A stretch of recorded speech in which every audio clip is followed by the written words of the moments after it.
नमस्कार दोस्तों, आज मैं आपको समझाने जा रही हूँ महाद्वीपीय विस्थापन सिद्धांत के बारे में। लेकिन इस सिद्धांत के ऊपर बात करने से पहले मैं आपसे एक रिक्वेस्ट करना चाहती हूँ कि आप इस वीडियो को लाइक या सब्सक्राइब करें या ना करें, लेकिन आप इस वीडियो में बताए गए सारे बिंदुओं पर फुल कंसंट्रेशन के साथ अपना ध्यान इधर लगाए रखें, ताकि आपको महाद्वीपीय विस्थापन सिद्धांत से संबंधित किसी भी क्वेश्चन में कोई कंफ्यूजन ना हो सके। और अगर आपको कोई बात समझ में नहीं आती है तो आप अपना कमेंट बॉक्स में आप मुझसे कोई भी क्वेश्चन उसी वक्त पूछ सकते हैं।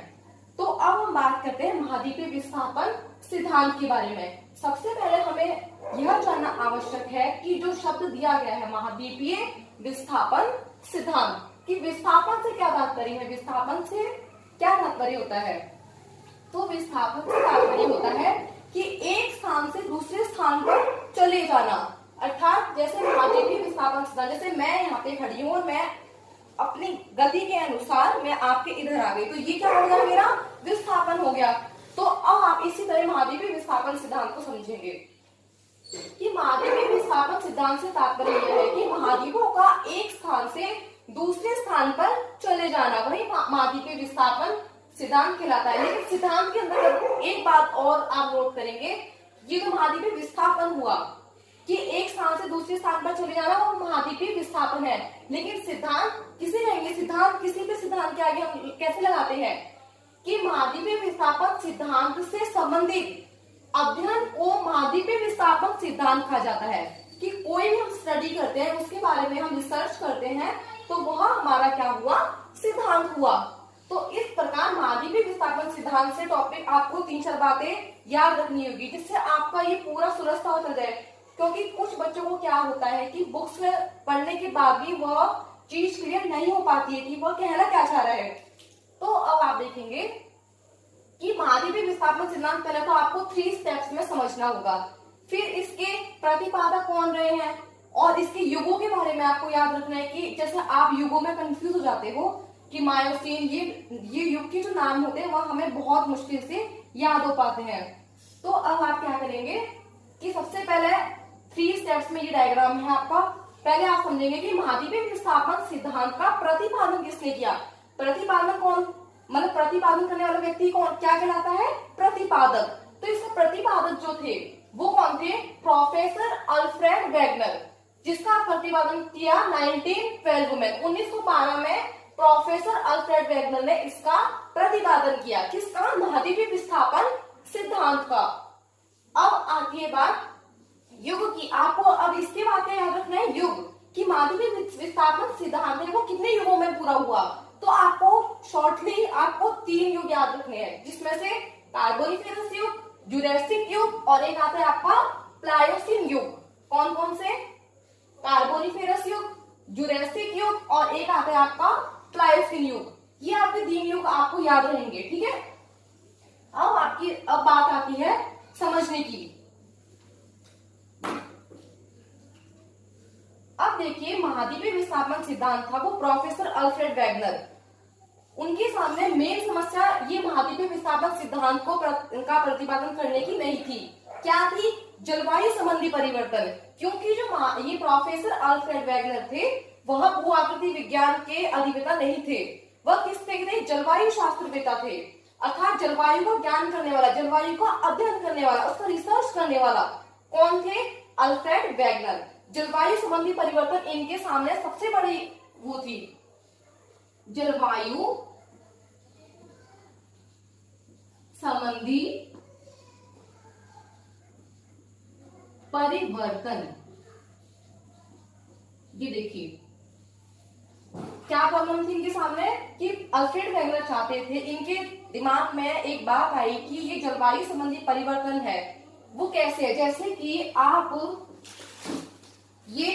इसको आप महाद्वीप मान लीजिए, पूरे इस जो ये आपके सामने पेपर है इसको आप क्या मान लेंगे, महाद्वीप आपने इसको मान लिया पूरे पेज को, ठीक है। तो अब बात आती है कि इन्होंने क्या सोचा कि जलवायु संबंधी परिवर्तन की एक ही स्थान पर, एक स्थान कौन सा है, जो ये पूरा हमारा महाद्वीप जिसको हमने माना है प्रैक्टिकली रूप में कि ये हमारा महाद्वीप है, कि एक ही स्थान पर अलग अलग समय में जलवायु परिवर्तन कैसे हुआ। अर्थात जैसे ये आपका एक स्थान है, तो आपके ये बीच में जो ये लाइन आती है, जैसे आपकी भूमध्य रेखा आ गई ये बीचों बीच, ठीक है, तो यहाँ पे जलवायु कैसी पाई जाएगी? गर्म जलवायु, उष्ण जलवायु जिसे हम कहते हैं। और इसके नॉर्थ और साउथ में कौन सी जलवायु पाई जाती है आपकी? यहाँ पे ध्रुवीय जलवायु, जिसे हम भौगोलिक भाषा में क्या कहते हैं? ठंडी जलवायु या ध्रुवीय जलवायु से कहा जाता है। तो अर्थात एक ही स्थान पर क्या हुआ कि यहाँ पे जलवायु परिवर्तन कैसे मिला कि यहाँ पे गर्म जलवायु है, यहाँ पे उपोष्ण है, यहाँ पे ध्रुवीय जलवायु है, यहाँ पे शीत जलवायु है, मतलब ये कारण कैसे उनके दिमाग में ये रिसर्च करने का उन्होंने सोचा। तो अब बात आती है कि इसमें उन्होंने दो तथ्य दिए जलवायु संबंधी परिवर्तन में। कौन कौन से? कि या तो जलवायु जो कटिबंध है, कटिबंध आप जानते ही होंगे, उष्ण कटिबंध, शीतोष्ण कटिबंध और शीत कटिबंध, 3 प्रकार के कटिबंध होते हैं हमारे। तो अब इनके सामने क्या समस्या आई? जलवायु के उसमें उन्होंने क्या तथ्य दिया कि जो पहला तथ्य है आपके सामने क्या है कि या तो देखो, पहले आप समझने का प्रयास करेंगे कि ये महाद्वीप है, ठीक है, कि अभी जैसे जलवायु, एक जलवायु इधर है, एक इधर है और एक यहाँ पे है, ठीक है, कि या तो ये जलवायु कटिबंध ये स्थिर रहे और महाद्वीपों का क्या हुआ है? स्थानांतरण हुआ है। जैसे यहाँ पे ये महाद्वीप है और ये जलवायु अपने ही स्थान पर है, परंतु या तो ये महाद्वीप इधर जाएंगे फिर आपकी उष्ण जलवायु आएगी, इधर जाएंगे तो आपकी कौन सी आएगी? ध्रुवीय जलवायु। तो या तो ये महाद्वीप एक स्थान से दूसरे स्थान पर स्थानांतरित हुए हैं और जलवायु कटिबंधों का क्या रहा है? स्थिरता रही है, ये अपने स्थान पर रहे। एक तो ये तथ्य था, कौन सा? जलवायु कटिबंधों की स्थिरता।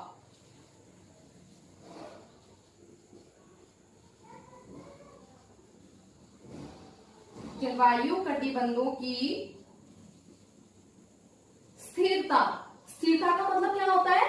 ठहराव, अपनी ही जगह पर खड़े रहना। जलवायु कटिबंधों की स्थिरता आ गई। और एक दूसरा तथ्य क्या दिया था इन्होंने कि महाद्वीपों का स्थानांतरण। महाद्वीपों को क्या दिया था? स्थानांतरण, या फिर महाद्वीपों के आप इसको दूसरे वे से समझ सकते हैं। एक तो जलवायु कटिबंधों की स्थिरता हो गई और एक महाद्वीपों की स्थिरता हो गई।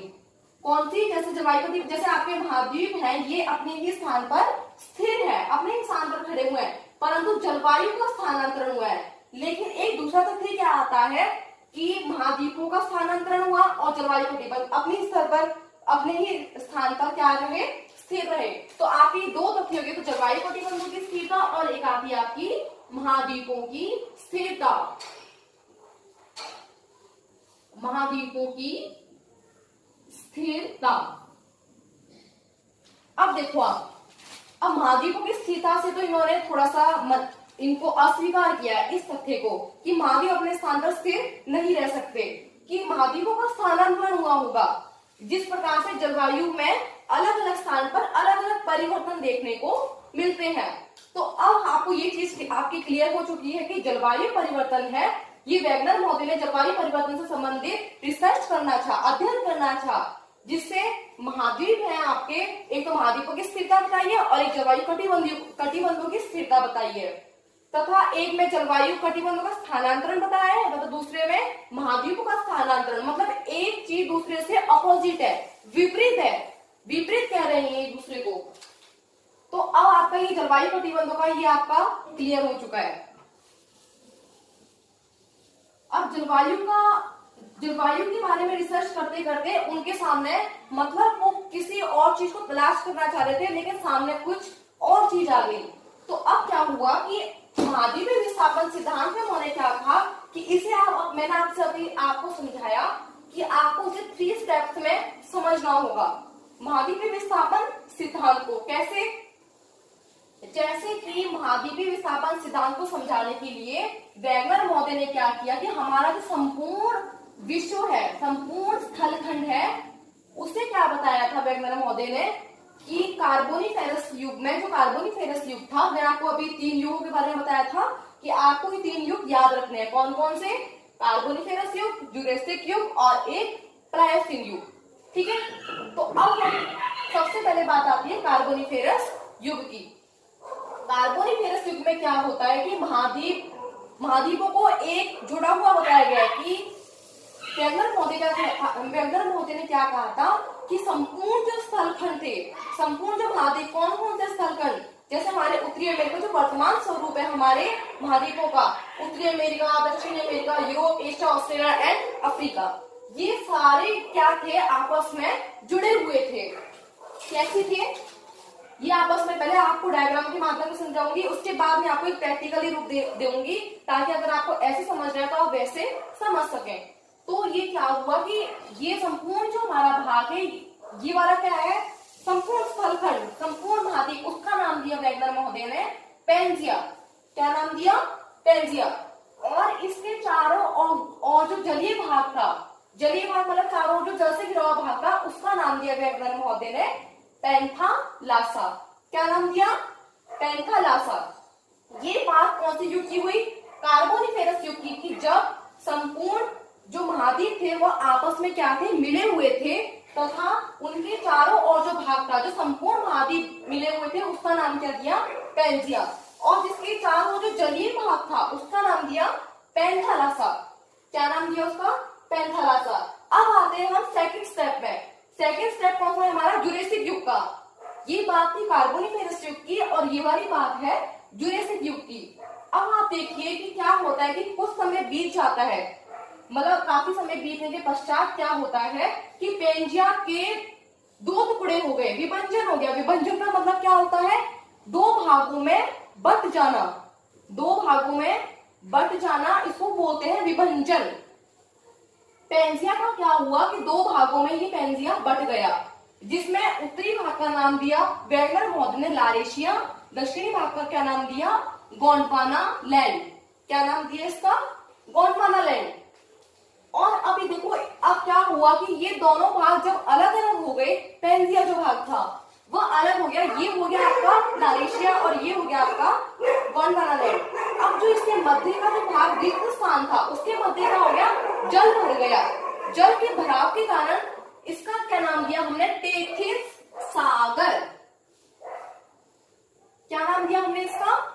टेथिस सागर, जिसे हम कहते हैं ओपनिंग ऑफ टेथिस। टेथिस का खुलना। खुलना मतलब लारेशिया उत्तरी भाग में चला गया, गोंडवाना लैंड दक्षिणी भाग में आ गया, और इसके मध्य जो जलीय क्षेत्र है वह कहलाया टेथिस सागर। ये आपकी बात आपको क्लियर समझ आई गई होगी। अब देखिए क्या होता है कि और समय बीत गया, लारेशिया के भी टुकड़े होने शुरू हो गए, मतलब विभाजन होना शुरू हो गया। अब लारेशिया से अलग होकर क्या क्या बना हमारा? अब देखिए लारेशिया के टुकड़े हुए 1, 2 एंड 3। कौन से? 3 टुकड़े हमारे जो हुए हैं लारेशिया से, जिसमें से आधा भाग किसका है हमारा? नॉर्थ अमेरिका का, उत्तरी अमेरिका। आधा भाग है हमारा यूरोप का, आधा भाग है हमारा एशिया का। इस प्रकार हमारे जो लारेशिया भाग था, ये हमारे 3 भागों में बंट जाते हैं। अब देखिए, अब लारेशिया का विभाजन हो गया, इसके 3 टुकड़े हो गए। अब लारेशिया से किस किस का निर्माण हुआ? देखिए ये जो उत्तरी भाग है, उत्तरी अमेरिका, यूरोप और एशिया का, ये 3 भाग, ये आप देख रहे होंगे। ये इस मैप में आप आधा का हिस्सा देख लीजिए। उत्तरी अमेरिका, यूरोप और एशिया, ये तीनों टुकड़े किससे बने हैं? लारेशिया के विभाजन होने से। और अब इसी युग में क्या हुआ कि कुछ समय पश्चात गोंडवाना लैंड का भी क्या हो गया? विभाजन हो गया। दो ये भी अलग अलग टुकड़ों में बट गया, जिससे किसका निर्माण हुआ? अब आप देखिए दक्षिणी भाग की ओर। जो दक्षिणी भाग में स्थित है कौन कौन सा? साउथ अमेरिका, अफ्रीका, और ये हमारा जो मेडागास्कर है, मेडागास्कर ये वाला भाग मेडागास्कर, तथा हमारा जो प्रायद्वीपीय भारत, मतलब भारत का जो दक्षिणी भाग है हमारा प्रायद्वीपीय भारत, वह पहले कहां स्थित था? अफ्रीका से सटा हुआ था। लेकिन जब इसे प्रवाह हुआ तो प्रवाह होने के पश्चात इसने उत्तर की ओर प्रवाह किया, तथा ये जो भाग था ये गोंडवाना लैंड का ही भाग है, और ऑस्ट्रेलिया, अर्थात हमारा जो साउथ अमेरिका, अफ्रीका का जो आधा भाग है मेडागास्कर, प्रायद्वीपीय भारत तथा ऑस्ट्रेलिया, ये किसके भाग है? गोंडवाना लैंड के भाग है। इतना आपकी बात क्लियर हो गई कि लारेशिया के कितने टुकड़े हुए, लारेशिया से क्या बना? नॉर्थ अमेरिका, यूरोप और एशिया। ठीक है, अब बात आती है गोंडवाना लैंड की। इसके टुकड़े हुए किस युग में हुए? जुरेसिक युग में हुए। कितने टुकड़े हुए? साउथ अमेरिका बना, अफ्रीका का आधा भाग, मेडागास्कर, प्रायद्वीपीय भारत और ऑस्ट्रेलिया, ये किसके भाग है? हमारे गोंडवाना के भाग हैं। अब बात आती है, अब ये जो वर्तमान स्वरूप बना है हमारा, वर्तमान स्वरूप कौन से युग में बना है? प्लायोसीन युग में। जब इनका विभाजन हो जाता है, इनके टुकड़े हो जाते हैं, तब हमारा वर्तमान स्वरूप प्राप्त हो जाता है। अब देखिए, अब इसमें क्या हुआ कि वैगनर महोदय ने क्या बताया कि अब ये प्रवाह तो हो गया, लेकिन ये किन कारणों से हुआ? इसके लिए उन्होंने बताए हैं दो बल। कौन कौन से? एक तो इसमें प्रवाह हुआ उत्तर की ओर और एक हुआ इसमें पश्चिम की ओर। मतलब एक तो उत्तर की ओर हुआ प्रवाह और एक हमारा पश्चिम की ओर हुआ। तो इसमें दो तरह के प्रवाह थे, एक तो आपका था उत्तर की ओर और एक हुआ आपका पश्चिम की ओर।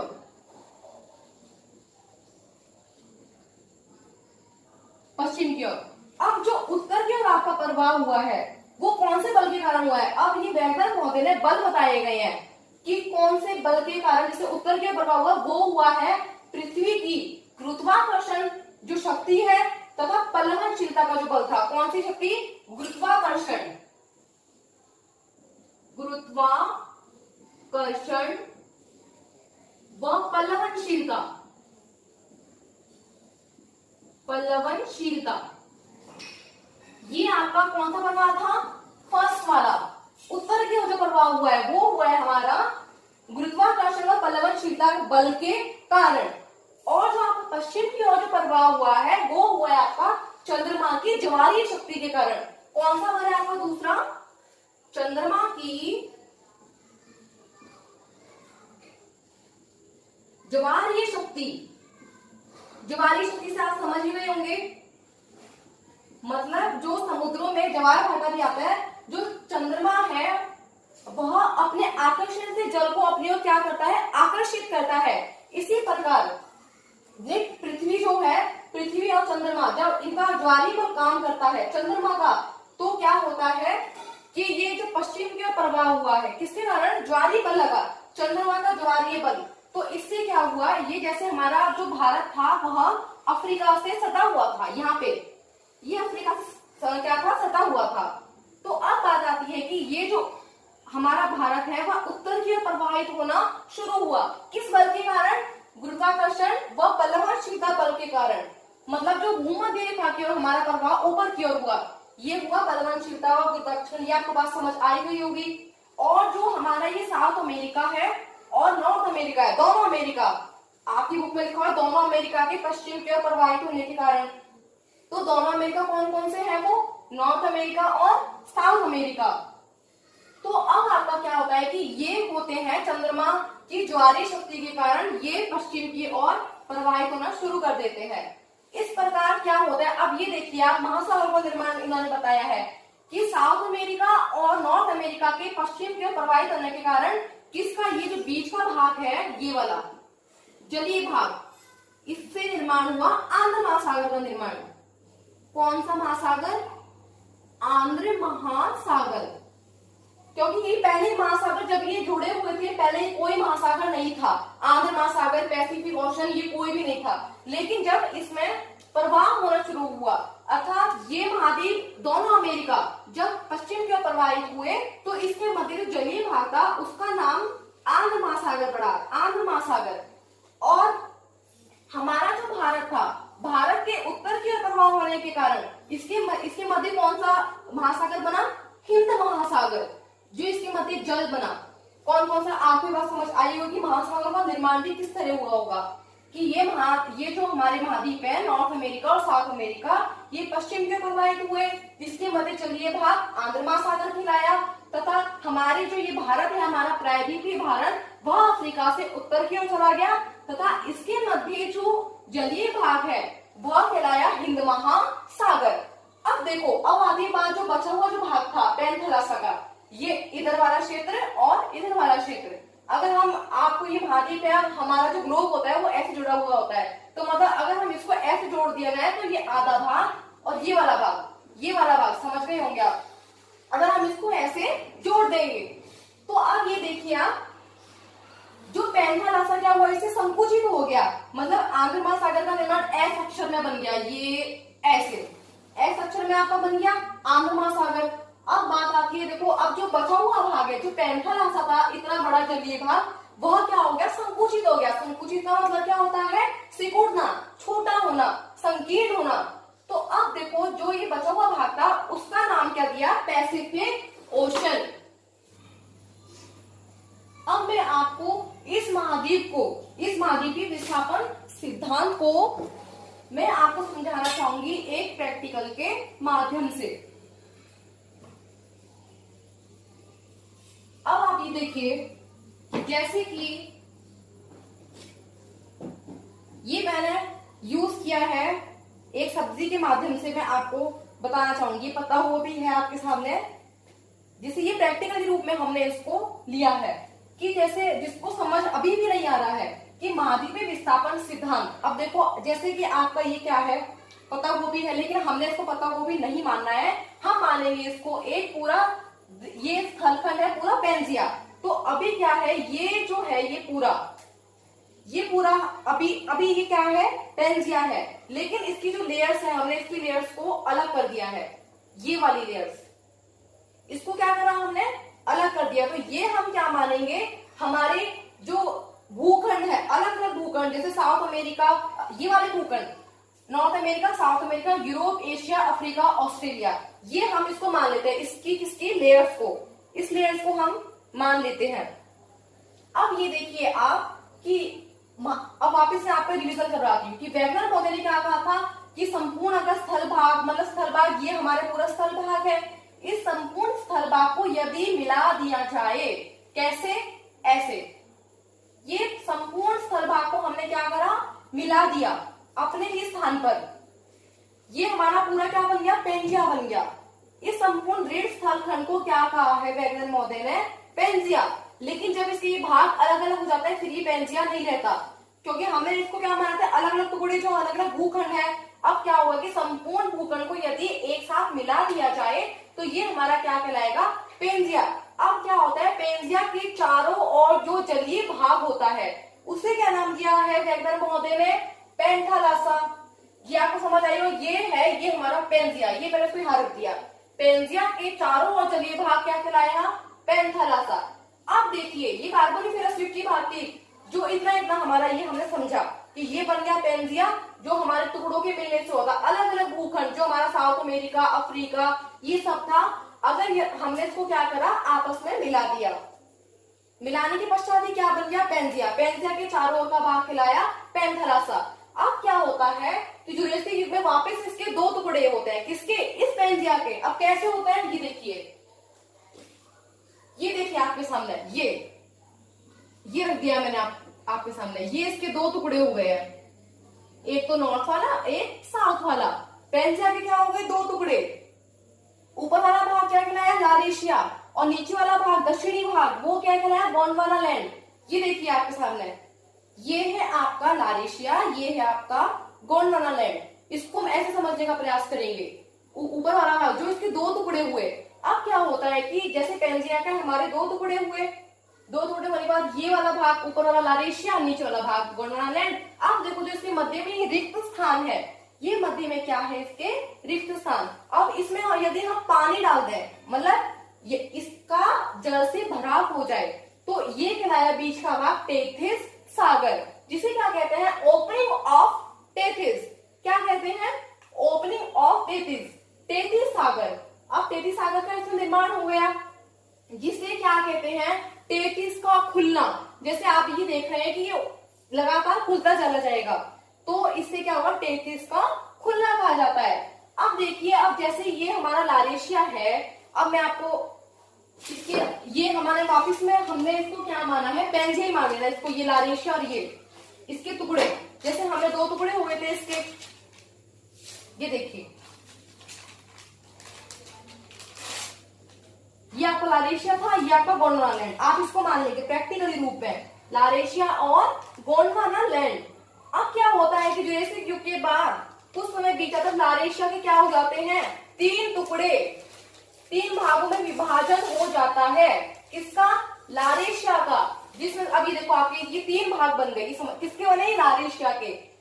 ये वाला आपका उत्तरी अमेरिका हो गया, ये आपका यूरोप हो गया, और ये जो सबसे बड़ा भाग है एशिया महाद्वीप सबसे बड़ा है ना, तो ये हो गया आपका एशिया महाद्वीप। ये किसके टुकड़े हो गए? 3 टुकड़े लारेशिया के।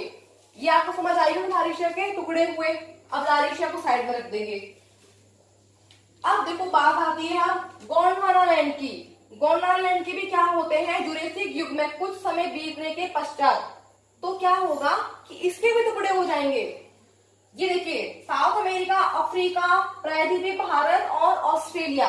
तो अब हमने इसके भी क्या कर दिए? टुकड़े कर दिए गोंडवाना लैंड के।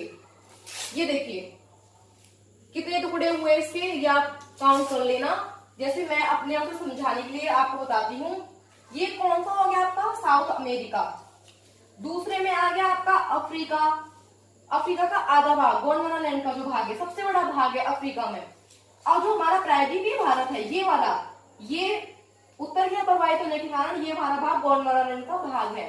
तीसरा भाग ये हो गया आपका। और ये देखो ऑस्ट्रेलिया का भाग, ये किसके टुकड़े हैं? ये गोंडवाना लैंड के टुकड़े हैं।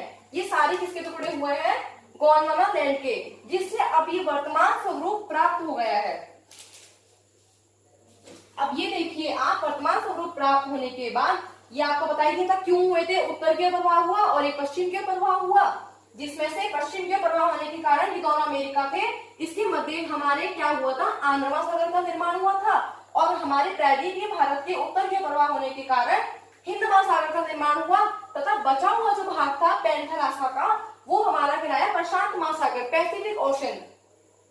यहाँ पे आप याद रख सकते हैं इसे आंध्र, इधर कर दो आप हिंद, और यहाँ पे आ गया आपका प्रशांत, पूर्वी प्रशांत, और यहाँ पे आप याद रख लो इसको पश्चिमी प्रशांत। ये आपका क्लियर हो गया है महाद्वीपीय विस्थापन सिद्धांत। अब इसमें क्या होता है, मुझे उम्मीद है कि आपको अब ये सिद्धांत पूरी तरह से समझ आ गया होगा।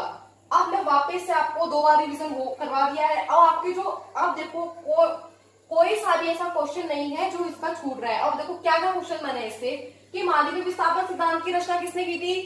प्रोफेसर अल्फ्रेड वेगनर ने 1912 में की थी। ठीक है, अब देखो अब बात आती है कि पेंजिया किसे कहते हैं? कि संपूर्ण स्थलखंड को, संपूर्ण मिले हुए स्थलखंड को क्या कहा गया है? पेंजिया कहा गया है। या फिर क्वेश्चन घुमा के पूछ सकता है कि संपूर्ण जो स्थलखंड है या पेंजिया किसे कहा गया? ये तो आ गया आपका। लेकिन अगर आपको ऐसा कोई चित्र दे दे बनाने के लिए कि संपूर्ण स्थलखंड को क्या कहा गया है? पेंजिया कहा गया है। और संपूर्ण जलीय भाग को क्या कहा गया है? पेंथेलासा कहा गया है। किसके द्वारा? वेगनर के द्वारा। अब दूसरा क्वेश्चन क्या बनता है आपका? 3 क्वेश्चन तो आपको ये हो गए। चौथा क्वेश्चन आपका क्या बनता है कि पेंजिया के उत्तरी भाग को क्या कहते हैं? लारेशिया। दक्षिणी भाग को क्या कहते हैं? गोंडवाना लैंड। और इसके मध्य जलीय भाग को, लारेशिया तथा गोंडवाना लैंड के मध्य जलीय भाग को क्या नाम दिया गया? तेथिस सागर, जिसे क्या कहा जाता है? ओपनिंग ऑफ तेथिस का खुलना।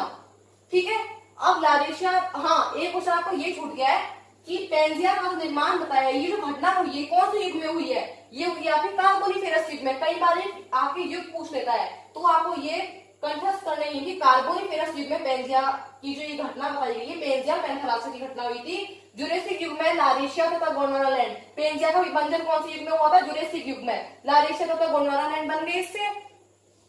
अब देखिए लारेशिया से किस किस के टुकड़े हुए?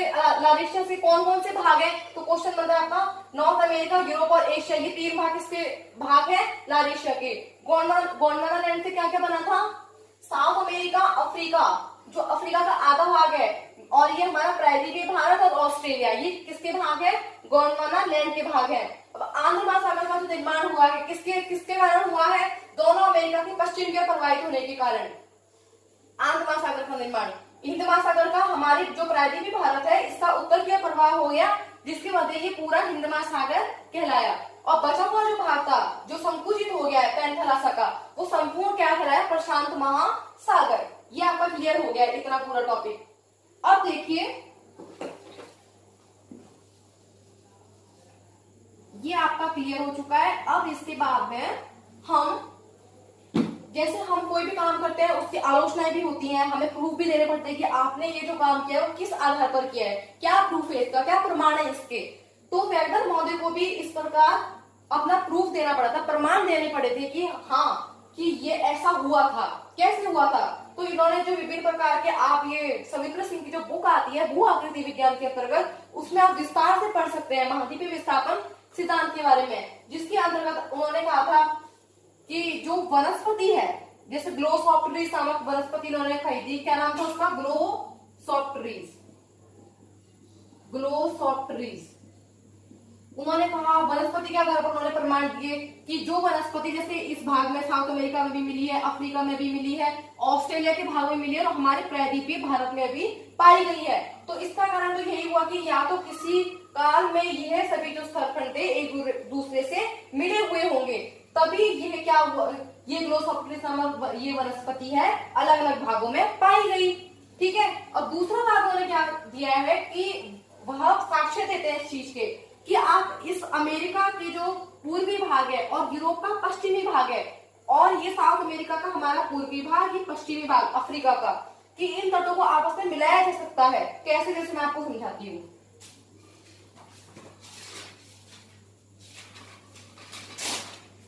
जैसे कि हमारा ये पूरा महाद्वीप है, ये हमने मान लिया साउथ अमेरिका और ये हमने मान लिया अफ्रीका। तो क्या कहते हैं वैगनर महोदय कि ये जो हमारा साउथ अमेरिका का ये वाला तट है, कौन सा, पूर्वी तट, और ये वाला अफ्रीका का है पश्चिमी तट, तो हम इसको क्या कर सकते हैं, आपस में मिला सकते हैं। तो ये क्या होता है, एक स्थलखंड इसको बनाया जा सकता है। जैसे आप देख रहे होंगे कि ये वाली संरचना देखने में थोड़ी सी समान लगती है, ये वाली, और अगर हम इसको पास ला दें तो ये आपस में क्या कर सकते हैं, इसको मिला सकते हैं। किसने प्रमाण दिया था, वैगनर महोदय ने महाद्वीपीय विस्थापन सिद्धांत के अंतर्गत। और दूसरा प्रमाण था ग्लोसॉप्टेरिस नामक वनस्पतियां दे दिया। तीसरा था एक लेमिंग नामक जंतु थे, कि जो लेमिंग नामक जंतु थे वह जो स्कैंडिनेविया में पाए जाते थे, स्कैंडिनेविया में, तो वह क्या करते थे कि पश्चिम की ओर करते हैं कि ये पश्चिम की ओर क्या करते हैं, प्रवाह करते हैं, जाते हैं। तो यहाँ पे जैसे पश्चिम की ओर ये लोग जा रहे हैं, तो लेकिन अब वर्तमान में यहाँ पे जलीय भाग होने से क्या होता है कि वह उसमें जलमग्न होकर डूब जाते हैं, मर जाते हैं। जलमग्न होना, डूब जाना, तो इसका मतलब यही था कि यहाँ पे कभी स्थलखंड हुआ होगा जो ये पश्चिम की ओर जाता है, परंतु अब यहाँ पे महाद्वीप नहीं है, इस कारण यह जलमग्न होकर मर जाते हैं। ये किसका, लेमिंग नामक जो जंतु थे स्कैंडिनेविया में। एक इसका आपका प्रमाण हो गया।